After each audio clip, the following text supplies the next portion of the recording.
भैया वोट चोरी पे क्या कहना चाहेंगे आप? वोट चोरी पे आपको समझना है, देखिए वोट आप ऐसे समझिए, इसको हम आसान तरीके से आपको समझाते हैं। आ, आपने फसल बोई,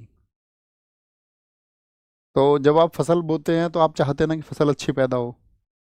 अच्छी फसल पैदा हो इसके लिए आप वर्ष भर मेहनत करते हैं, आप चाहते हैं उसके कुछ नतीजे आए। अब उसके जो नतीजे आने हैं, अब आपका जो फल है वो, यानी कि जो आपने अनाज पैदा किया उसको कोई लेके भाग जाए, तो यानी कि देखिए लोकतंत्र की सबसे बड़ी शक्ति क्या है? लोकतंत्र की सबसे बड़ी शक्ति है वोट। और सबसे बड़ी शक्ति यदि वोट है और उस वोट को चोरी कर लिया जाए, तो यानी कि आपकी शक्ति आपसे छीन ली गई है।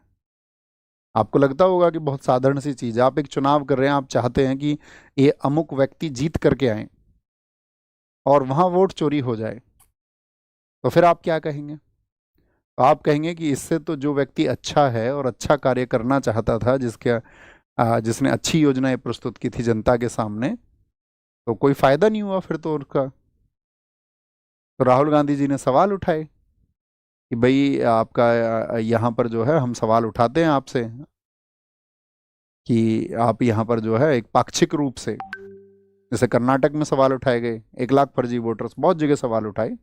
हालांकि इलेक्शन कमीशन ने अभी उनसे जवाब मांगा है इस बात पर कि भाई इस बात के प्रूफ दो, है ना, उनको उल्टे प्रूफ दो कि यहाँ पर आप जो कह रहे हैं, आप जो आरोप लगा रहे हैं वो सच्चे हैं, तो वो प्रूफ मांगे, आगे वो देंगे डेटा को उसको। ये रहे प्रूफ। और उपचुनावों में आप देखिए, अभी जो सब इलेक्शंस होते हैं तो उनकी हकीकत तो सबके सामने है ही।